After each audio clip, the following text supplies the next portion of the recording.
ఏమన్నావు నువ్వు? నాకు లంచం ఇస్తానన్నావు కదా? ఇప్పుడు విషయం అది కాదు. పెట్రోలింగ్లో ఈయన నీకు ఎక్కడ దొరికాడు? నీకంటే నీకు పోలీసుడికి రెస్పెక్ట్ ఇవ్వకపోతే ఏమవుతుందో తెలుసా? అదే రెస్పెక్ట్ ఒక లాయర్కి ఇవ్వకపోతే ఏమవుతుందో తెలుసా? ఏంటని? విలియం రెడ్డి గారు, లాజికల్గా నీట్గా మాట్లాడుకుందాం. ఈయన్ని అరెస్ట్ చేసిన టైంలో మీరక్కడ ఏం చేస్తున్నారు? ఉచ్చపోసుకుంటున్నాను. అయినా నీకు ఎక్స్ప్లెనేషన్ ఇవ్వాలా నేను? విలియం గారు, 5 minutes, ఒక్క 5 minutes లాజికల్గా డిస్కస్ చేసి ఎవరేంటో డిసైడ్ చేద్దాం. తను కల్ప్రిటే ఒప్పుకుంటా, బట్ ఒక్క 5 minutes.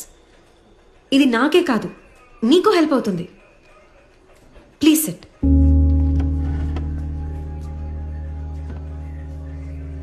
రండి విలియం గారు, కూర్చోండి ప్లీజ్.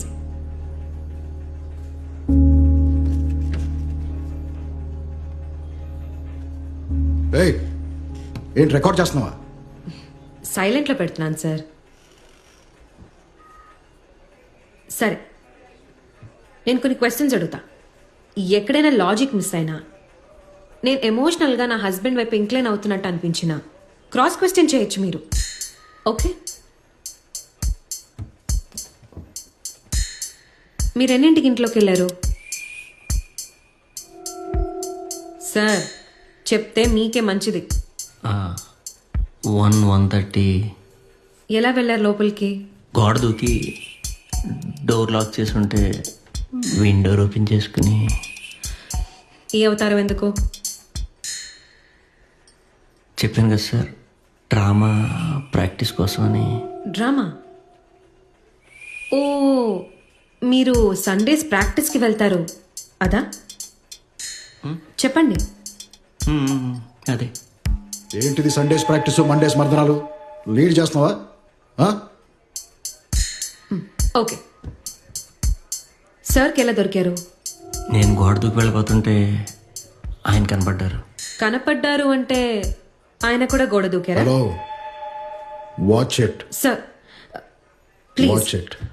మీరు చెప్పండి. నాకు కనపడేసరికి చిన్ని చెడ్డీ వేసుకుని. రేయ్, అది చడ్డీ కాదు, బాక్సర్. బాక్సర్ షార్ట్స్ అంటారు దాన్ని. అదే సార్, బాక్సర్స్. అదే, తనేదో డ్రామా వేస్తున్నాడు కాబట్టి ఆ డ్రెస్లో ఉండడానికి ఒక అర్థం పర్థం ఉంది. కానీ మీరెందుకు అలా రాత్రిపూట ఆ అవతారంలో ఉన్నారు? నేను రాత్రిపూటలు అలాగే ఉంటాను, అలాగే తిరుగుతాను. సరే తిరగండి, తప్పులేదు. కానీ అక్కడెందుకు? ఆ ఇల్లు మీద? అవును, నాదే. ఏంటి ఇప్పుడు? మరి ఇందాకొచ్చిన ఆయన, అదే మీకు తెలిసినా తెలియని మాధవ్, ఆయన ఇల్లు ఏదవచ్చు? వాడే తెలియదన్నాను కదా, వాడి ఇల్లు ఎలా తెలుస్తుంది? సరే, అయితే ఈయన దొరికిన ప్లేస్కి వెళ్దాం సార్. అక్కడి నుంచి నిన్న రాత్రి జరిగిన ఒక్కొక్క స్టెప్ చూసుకుంటూ వద్దాం. ఏయ్, లే లే, బయలుదేరు. అవన్నీ పోలీసులు చూసుకుంటారు, నువ్వు బయలుదేరు. నారాయణ, తోసే బయటికి. సార్ సార్, ఒక్క నిమిషం. నేను బయలుదేరితే సార్, ఇది వినండి. నేను స్ట్రేట్గా ఆయన దగ్గరికే వెళ్తా. అదే మాధవ్, ఆయన కేసు ఏం పెట్టాలో తెలియక చాలా కష్టపడుతున్నాడు. సో ఫస్ట్ ఆయన చేత ఒక కేసు అయితే పెట్టిస్తా, వాళ్ళ వైఫ్ని మీరు హెరాస్ చేశారని. సాక్ష్యంగా అది ఈయన కూడా చూశారని సెక్షన్ 354A 354D కింద పెట్టిస్తా. ఏ వైఫ్ అయినా విషయం నలుగురిలోకి వచ్చిందంటే హస్బెండ్ని సపోర్ట్ చేస్తుంది సార్.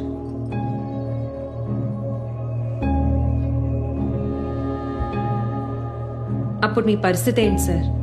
గవర్నమెంట్ జాబ్, పరువు, పరపతి, ఎంతమంది కాన్సర్ ఇచ్చుకోవాలో చూసుకోండి. మాదే ఉంది సార్, చిన్నవాళ్ళు. ఏమీ లేనోడికి పెద్ద పోయేది ఏ ఉండదు. దీనికి సొల్యూషన్ చెప్పనా? నగలు డబ్బులు పోయాయి, దొంగ పారిపోయాడు, త్వరలో పట్టుకుంటాం అని చెప్తే ఇది ఇంతటితో అయిపోతుంది. ఆయన ఆ ఇంట్లో దొంగతనం చేయలేదు, మీరు పక్కింట్లో ఇంకేమీ చేయలేదు.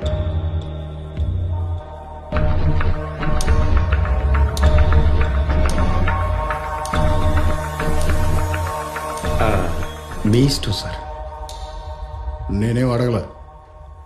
రే రాజు దొంగ, ఇక నుంచి ఏ ఇంటి కిటికీ ఊడినా నిన్ను తీసి లోపలేస్తా. నాటకాలు ఆడటం మానే.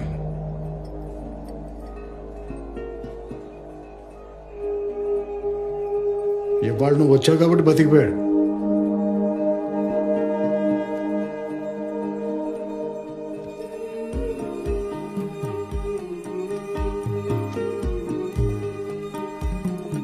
ప్రతిరోజు టైంకి వచ్చి సంతకం పెట్టి వెళ్ళాలి, అర్థమైందా?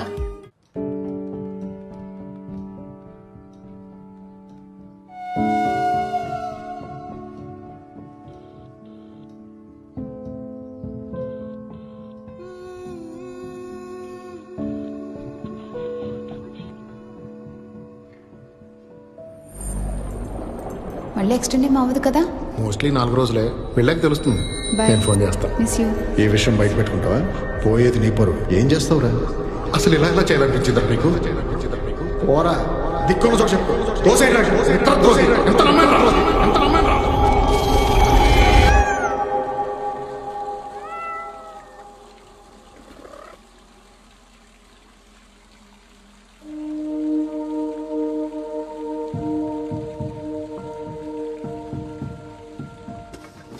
సర్దుకొచ్చాను పెద్ద నా కొడుకుని. నీ అమ్మ కట్టు తీంచేద్దామా? Good bye. నేను తీసుకెళ్తాను కదా.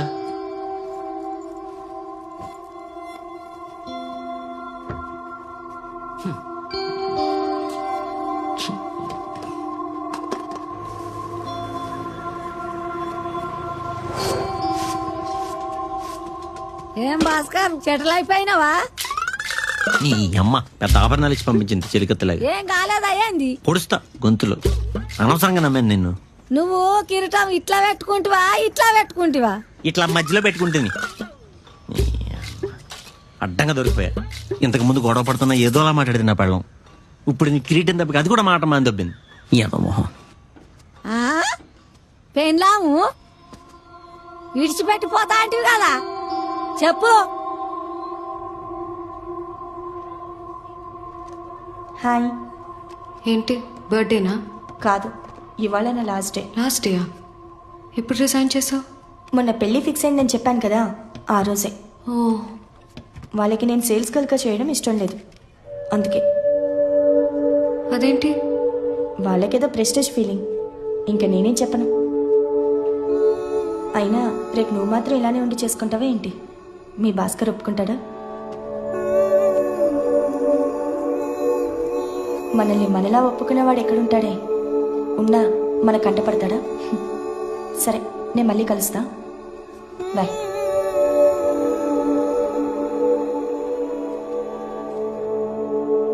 మనం సంజు సంజు అనుకున్నాం కానీ విద్య ఎంత మంచిది నా పెళ్ళం. ఇదే కాదు, అసలు ఊళ్ళో ఉన్న పెళ్ళాలందరూ మంచోళ్లే. అసలు ఆడోళ్ళు అంటేనే మంచోళ్ళు. అంజు ఎన్ని పనులు చేస్తారు, ఎన్ని బాధ్యతలు తీసుకుంటారు. మా మామాంగాలకి ఎప్పుడు అర్థం అవుతుందో కానీ. Good morning. Morning. Hello doctor. Hey, ఆయన రాలేదా? సాఫ్ట్వేర్ కదా. ఆహా. మరీ ఎలా ఇన్సల్ట్ చేస్తే ఎలా అండి? నేనేం చేశానండి? మీరు కాదులేండి, మీ ఆయన. ఓ సారీరా, బాధ అనిపిస్తుంది కదండి. ఇక్కడ నొప్పిందారా? ఇక్కడ లేదు. ఇక్కడ మీరేం చేస్తుంటారండి? Lawyer student. ఓ, చదువుకుంటున్నారా మీరు? ఏంటా ఇల్లు కొనమంటే ఇంత కంగారు పడ్డారనుకున్నాను. బాధ్యతలు ఎక్కువే. మిమ్మల్ని చదివించాలి, పిల్లాన్ని చదివించాలి, ఉండే ఇల్లు చూసుకోవాలి. సాఫ్ట్వేర్ జాబ్ కాబట్టి నెట్టుకొస్తున్నారు, కానీ లేదా బ్యాంక్ కనివేయాల్సిందే. మిడ్ రేంజ్ లో కూడా 2-3 ఇల్లు ఉన్నాయి. ఒకసారి మీరు మీ ఆయనతో మాట్లాడిస్తారా? మంచిగా చూద్దాం.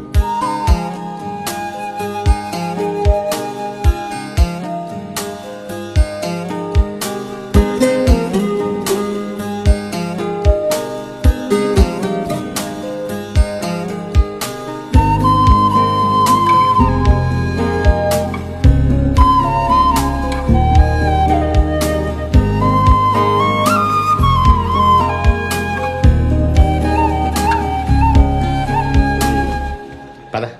ఎక్కడికి? సార్ దగ్గరికి. సారా?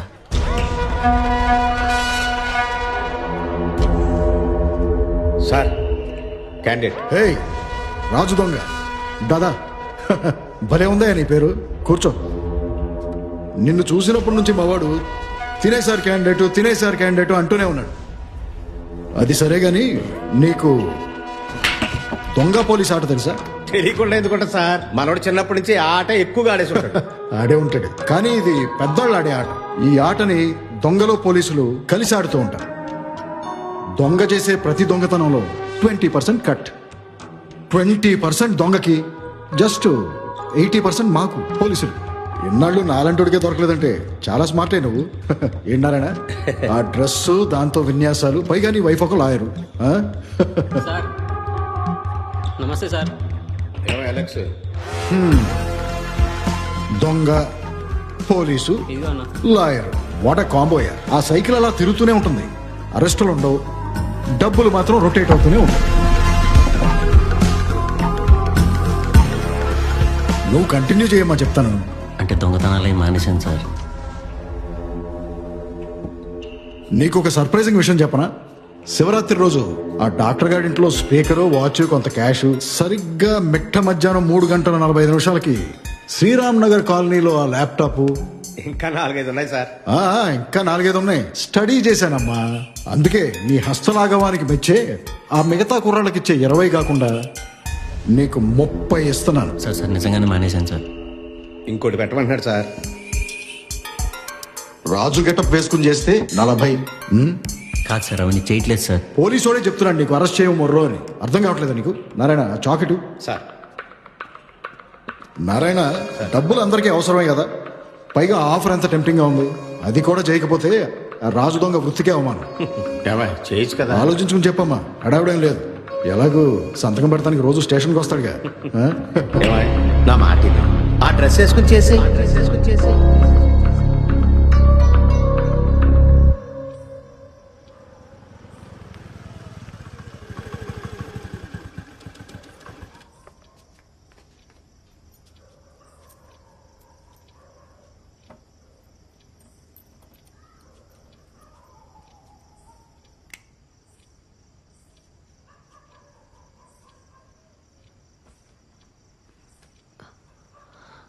ఇంకా చెయ్యొద్దు. నువ్వు మా గురించి, ఇంటి గురించి ఫీజులు అవి ఇవి కట్టాలని దొంగతనాలు చేయక్కర్లేదు. అవసరమైతే ఇద్దరం కలిసి చూసుకుందాం.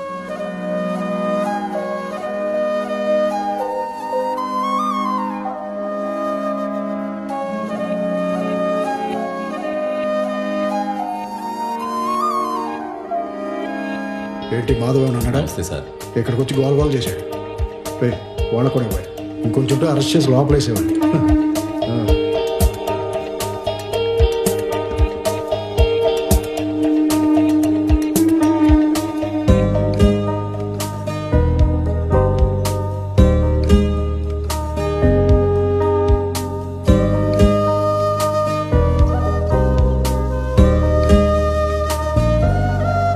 మనం ఇలా ఫంక్షన్స్కి వచ్చి ఎన్నేళ్ళైందో తెలుసా? పోనీ మనం లాస్ట్ అటెండ్ అయిన ఫంక్షన్ గుర్తుందా?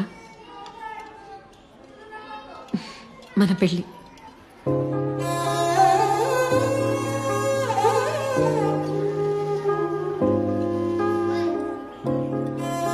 చిన్నప్పుడు ఎప్పుడు మా నాన్న మగపిల్లడు కావాలని అంటూ ఉండేవాడు. 5 ఆడపిల్లలం పుట్టాం. నాకేమో అసలు పిల్లలు అప్పుడే వద్దనుకున్నాను. చదువు కంటిన్యూ చేయాలనుకున్నాను. వీడు పుట్టాడు. అప్పుడే పిల్లాడా ఎలా అని భయం పెరుగుతుంది అనుకున్నాను. బలం పెరిగింది. ఫ్యామిలీ అంటే బాధ్యత పెరిగింది. వాడు మంచి స్కూల్లో చదువుతూ మనది అనుకునే ఒక చిన్న సొంతిల్లు.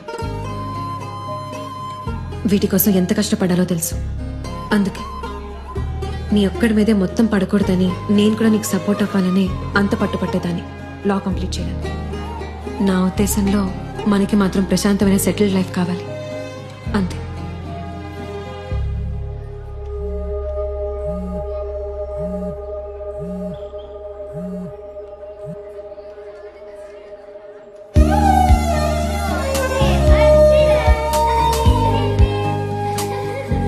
బావగారు, మా ఆవిడ మొహం చూసారా ఎలా ఎరిగిపోతుందో.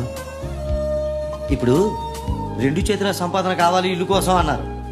మరి మొదలైందా? అదే పనిలో ఉన్నాను. దుబారా ఖర్చులు తీసేసి ఇంటి కోసం అని కొంత పక్కన పెట్టండి. ఎందుకు కొనలేరో చూస్తాను.